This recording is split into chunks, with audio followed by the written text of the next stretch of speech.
Dios te bendiga, soy tu amigo el pastor Marcelo Müller y esta noche también tendré la oportunidad, la bendición y el privilegio de poder compartir contigo la palabra del Señor.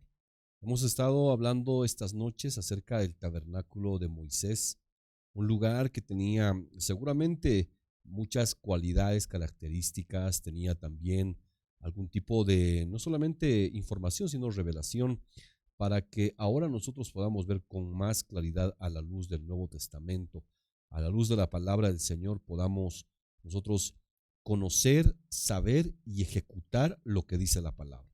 De esta manera vamos a tener más efectividad en nuestra vida cristiana todos los días, ya que esto a nosotros nos va a dar la luz, el panorama más completo de lo que tenemos y lo que no tenemos que hacer. Las bendiciones, las herramientas, todo aquello que Dios ha dejado para que podamos vivir en esta tierra, no solamente sobrevivir, sino para que podamos vivir de una forma victoriosa, no frente a las cosas de la vida, sino frente al pecado. La Biblia dice que Cristo venció a la muerte, venció al pecado, y si estamos en Cristo, nosotros también definitivamente podemos vencer. Esta noche le he estado hablando estas noches del tabernáculo de Moisés, le he estado hablando de lo que contenía ese tabernáculo. Bueno, habían varios elementos. Estaba el candelabro, estaban los panes de la proposición, también estaba por ahí el incensario de oro, estaban las cortinas, había un sinfín de cosas. Pero a lo que nos hemos estado abocando estas noches es justamente hablarle acerca del arca del pacto. ¿Por qué el arca del pacto? Lo más preciado dentro del tabernáculo, ¿verdad? Lo más importante dentro del tabernáculo. ¿Por qué le digo esto? Porque eso simbolizaba la presencia de Dios. Eso es lo que simbolizaba. Dios mismo simbólicamente habitando en medio del pueblo. Por eso se llamaba el tabernáculo de reunión o la tienda de la reunión.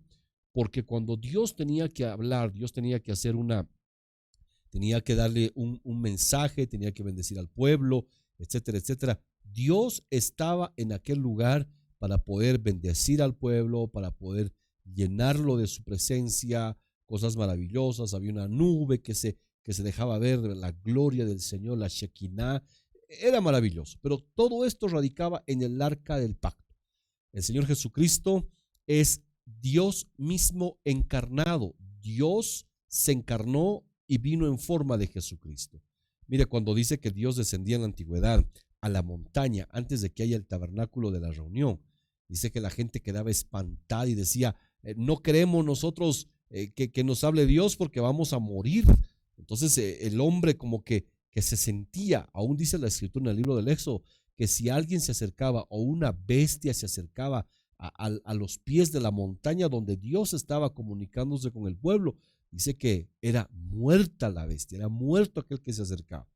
Entonces fíjese, Dios en una breve manifestación, el pueblo caía tendido.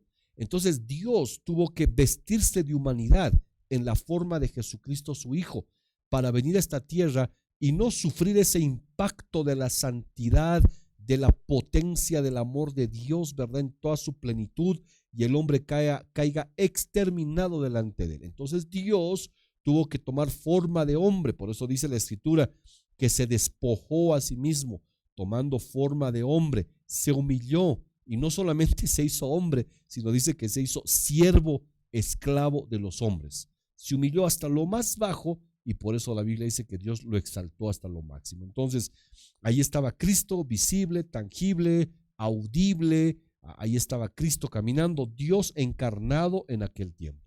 Pero cuando Jesucristo muere, vence a la muerte, dice que Él resucita en un cuerpo obviamente glorificado y dice que va a la presencia del Padre. Lo que sucede es que Él dejó una promesa, ¿verdad? Y Él dice, les voy a mandar a mi Espíritu Santo. Entonces, la humanidad por todos esos años fue como que preparándose, ¿verdad? Para que el Espíritu de Dios pueda morar en medio de nosotros. Entonces, ¿qué es lo que había sucedido? La Biblia dice que el Señor Jesucristo se va. Ahí viene la promesa del capítulo 1, el verso 8 del libro de los Hechos, que ahorita lo vamos a leer. Entonces, ahí es cuando el Señor Jesucristo los deja, les dice, les conviene que yo me vaya. Hechos 1:8. Les conviene que yo me vaya porque les voy a mandar al Consolador, el Espíritu Santo, Él los va a guiar, Él los va a consolar, Él los va a edificar. Ya no van a necesitar de mí, les dicen pocas palabras, ¿verdad? Para que me entiendan, que estoy en un solo lado, sino que ahora el Espíritu Santo, el Espíritu, parte de la triunidad de Dios, la manifestación de Dios en Espíritu, va a estar con, en y sobre ustedes. Entonces, fíjese lo hermoso que estaba diciendo ahí el Señor Jesucristo, que ya ahora Dios ya no iba a ser ese Dios lejano, ¿verdad? Solo Él sabe, ¿verdad?, dónde está la presencia de Dios. Muchos dicen Dios está lejano. Dios está en todas partes. Dios es omnipresente, es omnisciente. Ya Cristo, Dios se manifestó en Cristo, ya tuvo una relación, una comunicación con el ser humano, con su creación, ya la visitó, ya la salvó, ya la rescató. El hombre ya fue hecho libre. Pero ahora lo que se necesita es a Dios no tan cercano, sino íntimo dentro de nosotros. ¿Para qué? Para que la lucha, la batalla contra el pecado, contra la maldad y las tinieblas no sea de este hombre, ¿verdad? No sea de este cuerpo que se cansa, se debilita, se enferma, no, sino que sea ahora una batalla espiritual, ahora sea la fortaleza del Espíritu que nos sostiene, ahora sea la dirección del Espíritu que hace que no cometamos errores, sino que vayamos de éxito en éxito, de bendición en bendición, como dice la Biblia, de gloria en gloria. Entonces, no se olvide que en el arca del pacto habían 3 elementos. Ahí estaba el maná, que ya lo hablamos la noche pasada, y el maná era símbolo de tener a Jesucristo en nuestras vidas. Dice la Escritura que estaban las tablas de la ley, y esas tablas simbolizaban la palabra de Dios escrita, la que nos diferencia del mundo, esa palabra que nos limpia, esa palabra que nos añade fe. Hay gente que dice, yo quisiera tener la fe de fulano de tal. Dios, dame fe. Y la única manera de que uno tenga fe es a través de la lectura de la palabra de Dios. Salomón se quedó con las tablas, hizo a un lado el maná, y le dije ya la vez pasada, la noche pasada, que sin Cristo estamos perdidos.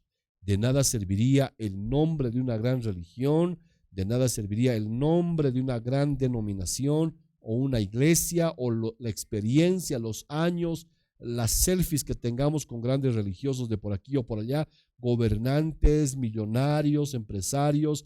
De nada serviría todo aquello si quitamos a Cristo de nuestras vidas. Se lo dije y se lo vuelvo a repetir. Entonces Salomón quitó el maná y quitó la vara. Cuando se quita el maná comienza el show, ¿verdad? Comienza el espectáculo, comienza ¿qué le digo? Comienza el humanismo, comienza la psicología, comienza el show, comienzan las luces, el humo, la exageración. ¿Por qué? Porque Cristo ya no está. Porque ahora hay que impactar a la gente con lo que está de moda, ya no se impacta con Cristo. Ahora se debe impactar con la tecnología, ¿verdad? Entonces, no quitemos a Cristo de nuestras vidas. No quite a Jesucristo de su vida. No quite a Jesucristo de su iglesia. Él es el centro, Él es el Señor de nuestras vidas.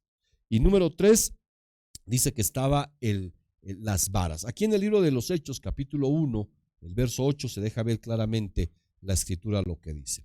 Ahí en su pantalla usted también lo puede leer juntamente con nosotros. Dice, pero recibiréis poder, así dice la Escritura, pero recibiréis poder cuando el Espíritu Santo venga sobre vosotros. Y me seréis testigos en Jerusalén, en toda Judea, en Samaria y hasta lo último de la tierra. Mire qué importante es que nosotros tengamos ese poder. La iglesia por muchos años, desgraciadamente, ha quitado las tablas, ha quitado el maná y ha quitado la vara de la autoridad. Nos hemos convertido en una institución, se ha convertido la iglesia en un club social, club de amigos, cuando en realidad la iglesia no tuvo ese inicio, no tuvo ese origen, ni estaba en los planes de Dios que esto se lleve de esa forma. Entonces, yo quiero que entienda que la iglesia fue hecha para demostrar a Cristo, para mostrar a Jesucristo, demostrar la misericordia, el amor, la piedad, el poder que tiene la iglesia, no un poder económico, no un poder social acomodado, no un poder político. Estoy hablando del gran poder de Dios que se llama el amor de Dios. El gran poder de Dios es el amor, así es. El poder de Dios es el amor, así dice la Escritura. Entonces, mire qué importante es esto, que este hombre llamado Salomón hizo volar la vara de la autoridad. Entonces, ya cuando no hay autoridad, uno empieza a ser manda más, ¿verdad? Se empieza a enojar, empieza a maltratar a la gente porque perdió la autoridad. Si alguien ha perdido la autoridad, lo que empieza es a volverse violento, mal hablado, grosero, grotesco, pedante. Ese es alguien que perdió la autoridad, porque la autoridad no necesariamente se la demuestra de esa manera. El Señor Jesucristo tenía vara de autoridad. Él dice que no solamente ordenaba a los espíritus, ¿verdad? A los demonios, él no hacía falta que les dé un grito de sal afuera y liberaba a la gente, no. Dice que usaba el dedo de Dios. Jesús les mostraba el camino, les decía, sabes, por allá es la puerta, y los demonios tenían que soltar. Pues fíjese la vara de la autoridad, la gente era libre. ¿Cuántas personas hoy día están sufriendo de enfermedades, están sufriendo de desgracias, están sufriendo de un sinfín de ataques espirituales? Han ido al doctor, han ido a un montón de lugares y situaciones, pero la situación no mejora, porque este es un problema espiritual. La gente debe ser liberada, la gente debe ser ministrada, la gente hay que quitarle esos espíritus ancestrales, esas maldiciones que han sido clavadas en el alma de la gente. Hay que liberarlas. Por eso necesitamos la vara de la autoridad. Y déjeme decirle que Cristo en aquellos días dice que liberaba enfermos. O sea, me hace entender que hay muchas enfermedades que son espíritus que están destrozando el cuerpo de la gente. Claro que sí. La Biblia dice que había una mujer de 12 años que tenía un flujo de sangre. Dicho sea ahora, cáncer. Cáncer incurable, cáncer asesino, lo que usted quiera. Pero Cristo fue. Y dice que él estaba parado y la mujer se acercó a él y le toca el borde de los vestidos y la mujer queda sanada de su azote. Habían hombres que quedaron ciegos, que no tenían, la escritura dice que había un hombre que estaba ciego y Cristo hizo tomó tierra y dice que escupió, hizo unas pequeñas pelotitas de barro y se los puso a los ojos y le dijo, ve y lávate. Pero ¿sabe qué es lo asombroso de esto? Es que ese hombre no tenía globos oculares. Por eso es que hace 2 bolitas de barro, se los pone en vez de los ojos y cuando lo manda a bañarse, a lavarse la cara, el hombre empieza a ver. Ese es poder, ese es el poder, la autoridad que tenía Cristo. No es la autoridad de mandar gente. Yo tengo 200, 300 personas que están a mi cargo y hacen lo que yo digo, van donde yo digo. No estamos hablando de ese tipo de movimiento. Estamos hablando de gente realmente que tenía la autoridad. Cristo tenía la autoridad. Él caminaba sobre las aguas, se levantaban las tempestades y con autoridad, él dice que mandaba a callar y todos decían, ¿quién es este que hasta los vientos le obedecen? Eso fue tremendísimo. Entonces, yo quiero que usted vaya viendo poco a poco la iglesia ahora, la figura grotesca ahora de la iglesia que ha perdido la palabra, que ha perdido ha perdido a Cristo, ha perdido la autoridad. Por eso a veces tenemos que recurrir a una y otra situación, que por favor, que ayúdenos fulano de tal, que ayúdenos para construir. No, ahí Cristo era el que hacía los milagros. No tenemos que comer, decía la gente, y el Señor Jesucristo multiplicó el alimento en varias ocasiones. Entonces, todo el que iba a él con un corazón sincero y honesto, jamás se iba decepcionado. Todos iban llenos de la bendición, se iban salvos, se iban sanos. Había gente que moría, era resucitada en el camino. Esa es la vara de la autoridad. Pero la vara de la autoridad no se puede usar con pecados ocultos. Y ahora mire qué tremendo es esto, porque la Biblia dice que cuando Moisés fue a Egipto con la vara, esa vara le sirvió para combatir las plagas de Egipto. Fue tremendo, ¿verdad?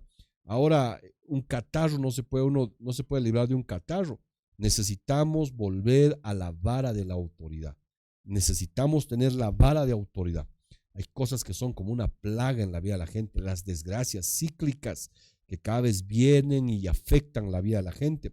Con esa vara se atacó, se combatió las plagas de Egipto. Mire, estamos frente a una pandemia casi conclusa. Se dice que vienen rebrotes, la gente alarmada, pensativa, tal vez temerosa. Pero déjeme decirle algo. La vara de la autoridad nos va a librar de ese tipo de cosas. No va a evitar que venga la pandemia u otro tipo de males, pero lo que sí va a hacer es evitar que se toque al pueblo de Dios. Entonces la vara hizo aquello. Número 2, la vara de Moisés dice que abrió el mar rojo. La vara de la autoridad le abre a usted oportunidades. Aquellas puertas que fueron cerradas por envidia, por molestia, por rabia, por tantas cosas, ¿verdad? Pero dice que la vara de la autoridad hace que se abra el mar, que se abra la oportunidad donde no la hay. Esa autoridad en el Espíritu, usted puede buscar a Dios y pedirle: Padre, yo te pido que abras esta puerta. Esa es la vara de la autoridad. En medio de su oración, orar y reprender espíritus, reprender la enfermedad, reprender a los vientos. Usted puede operar en aquella área espiritual, pedirle a Dios que traiga la bendición, pedirle a Dios que haga una operación de los ángeles, una operación de su espíritu a favor de usted, que las puertas que habían sido cerradas y bloqueadas se puedan abrir y la mano de Dios se pueda ver en medio de las dificultades, de la escasez y de la necesidad. Esa es la vara de la autoridad.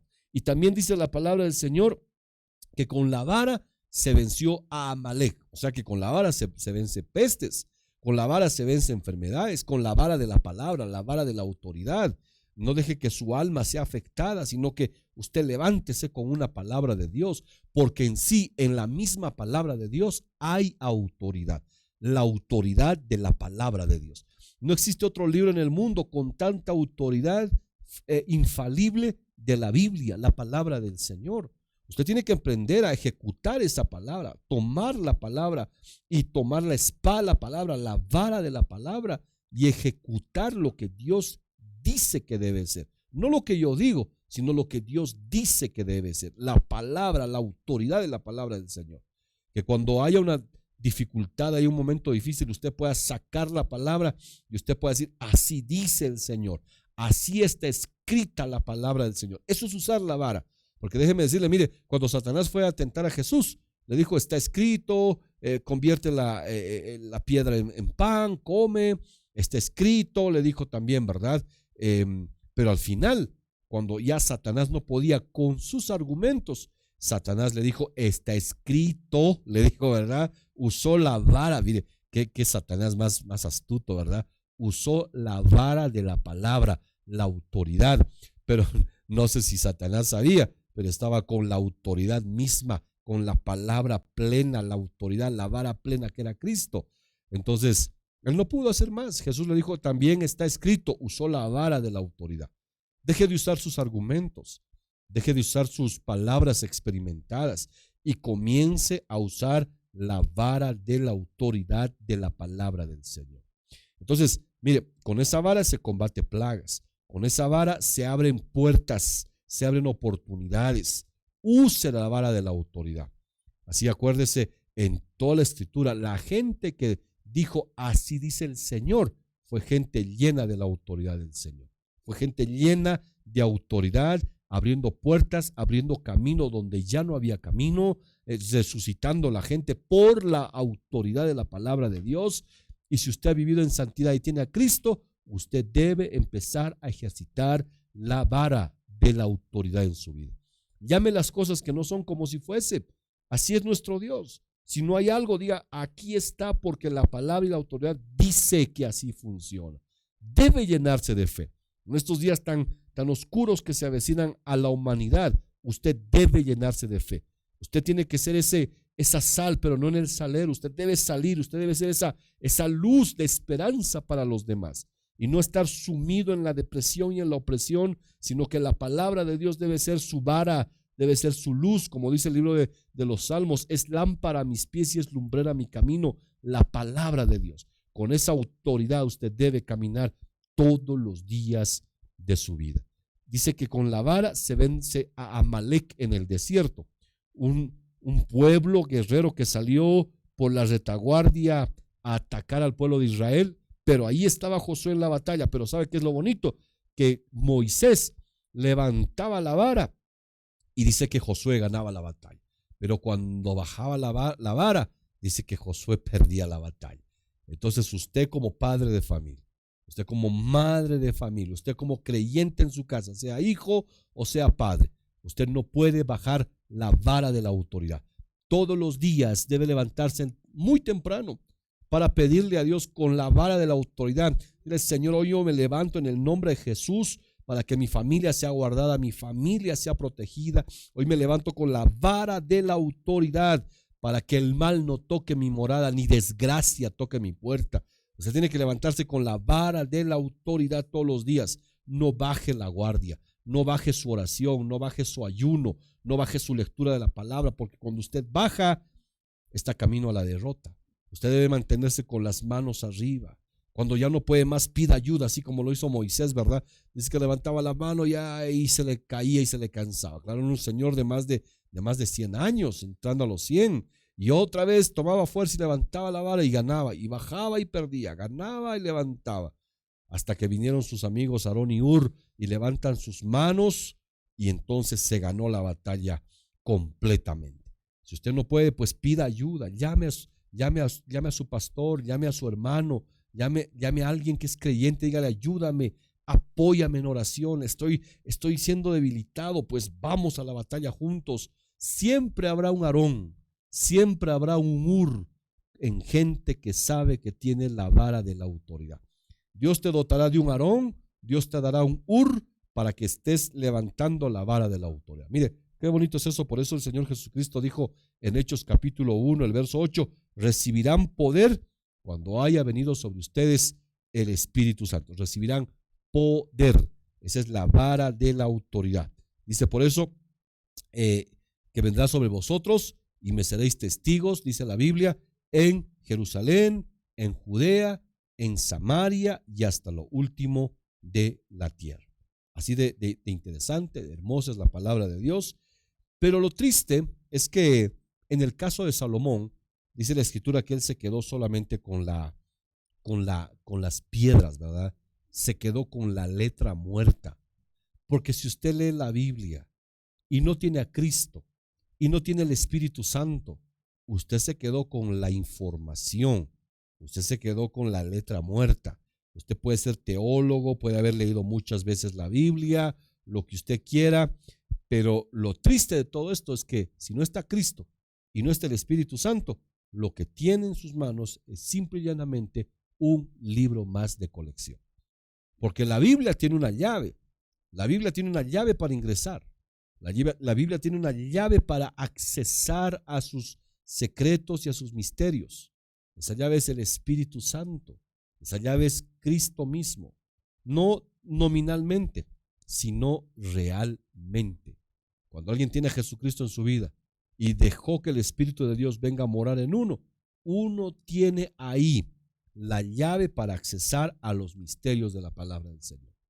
La Biblia dice que este hombre llamado Salomón removió el maná, removió al Cristo que libera, removió al Cristo que preserva, removió al Cristo que salva, removió la vara, removió el poder de Dios, removió la manifestación del Espíritu Santo, la removió este hombre.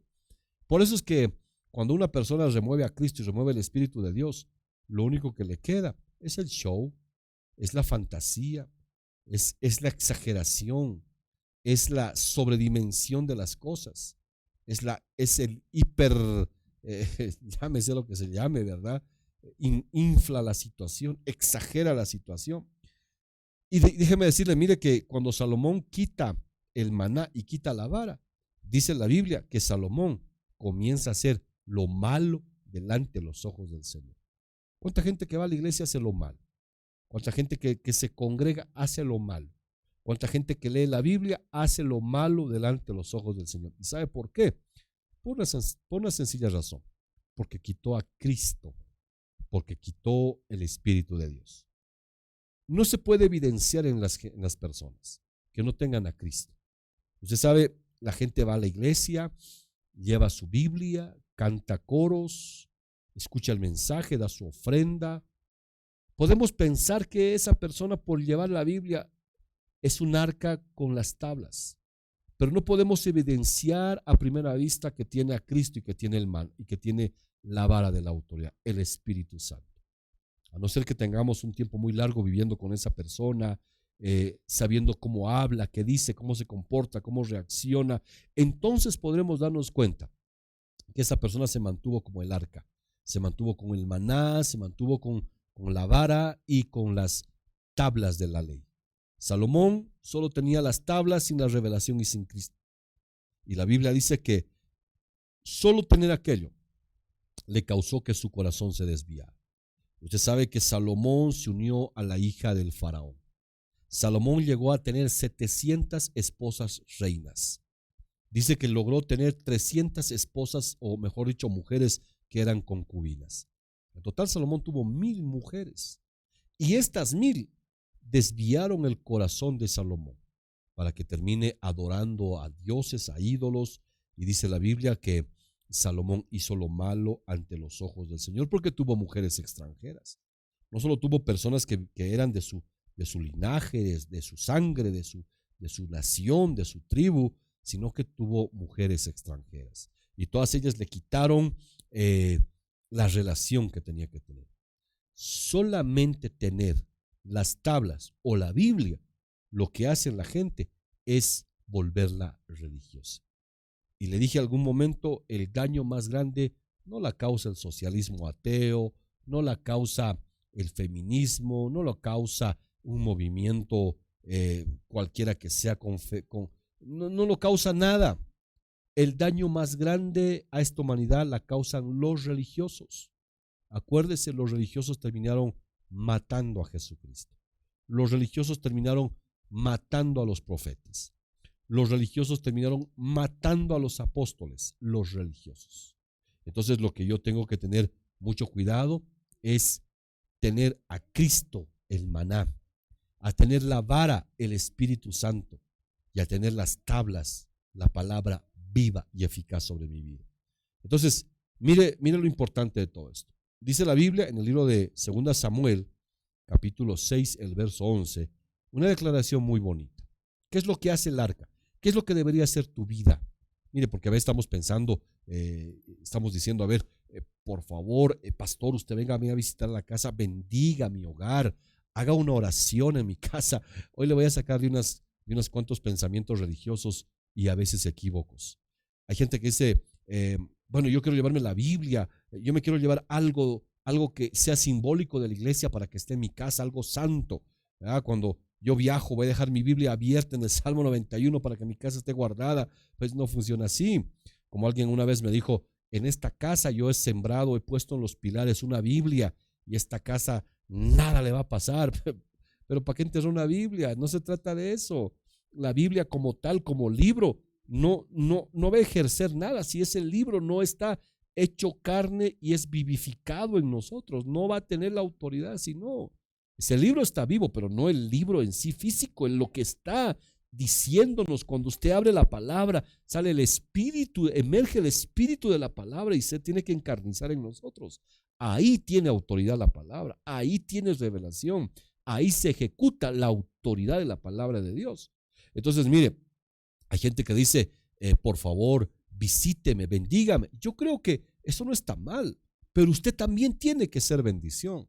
Usted no puede estar dependiendo de pastor, visíteme, profeta, visíteme, apóstol, visíteme, hermano, venga, esto me regaló el pastor, esto me regaló el fulano de tal, qué bendición, esto está ungido, que no lo toquen, esto es santo, esto es sacrosanto. No es así. Por eso, y quiero terminar leyéndole esta cita bíblica para que entendamos lo que le estoy diciendo. Dice la Biblia en 2 Samuel, el capítulo 6, el verso 11, se habla de la parada del arca. El arca, símbolo de la presencia de Dios. Ahora nosotros somos los portadores de la presencia del Señor. Usted en su casa es un portador de la presencia de Dios. Entonces, mira lo que dice 2 Samuel 6:11. Por 3 meses, dice la escritura, por 3 meses permaneció el arca del Señor en la casa de Obed-Edom. 3 meses. Y bendijo el Señor a Obed-Edom y a toda su casa. Ahí usted lo puede ver, ahí usted lo puede corroborar, en su casa y en la pantalla. Dice, por 3 meses permaneció el arca del Señor en la casa de Obed-Edom geteo. Y bendijo el Señor a Obed-Edom y a toda su casa. Ahora, quiero que hagamos un alto aquí, ya para irnos despidiendo, ya para terminar este tiempo tan bonito que usted nos ha regalado de su atención. Mira lo que sucede. el arca del pacto llega a la casa de Obed-edom y dice que por causa de que el arca del pacto estaba allá, dice que Obed-edom fue bendita en su casa, fue bendita en su familia, todo su hogar fue bendito. Tanto así que esta bendición alcanzó a los parientes de Obed-edom, que pasaban de 60 personas. Un día llega David y le dice: me tengo que llevar el arca del pacto porque ya sé ahora cómo la tengo que trasladar. No había sido a mi manera, sino es como dice la palabra, como está escrito, yo tengo que llevármela. Obed-edom dijo: no te la puedes llevar, porque desde que el arca del pacto ha llegado a mi familia, esto ha cambiado totalmente. Se va el arca y nos vamos nosotros también con el arca. Entonces alistaron maletas y se fueron tras del arca. Pero ¿cuál aquí la enseñanza? A veces les dije hace un momento, esperamos objetos que nos bendigan. Esperamos personas que nos bendigan. Yo no estoy en contra de que alguien vaya a tu casa y te bendiga, ore por ti. Yo no estoy en contra, creo que eso es parte de la bendición del Señor. Pero sí estoy en contra de que tú siempre dependas de eso. Porque no te olvides que si tú naciste de nuevo, tienes a Jesucristo en tu corazón, tienes el maná.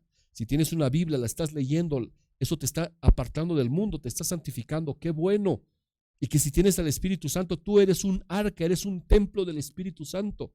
Y donde tú estás tienes que causar bendición alrededor de tu vida, tu familia. Tienes que irradiar esa bendición y no una maldición, no una religión, no la grosería, no la, que le digo, no la amargura, no eso. Tú tienes que irradiar lo que irradiaba el arca del pacto.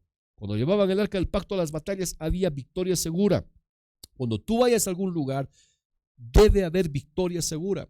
Por eso la casa de Obed-edom fue tan bendecida, tan prosperada. 3 meses fue suficiente en la casa de un hombre que no era hebreo, era geteo.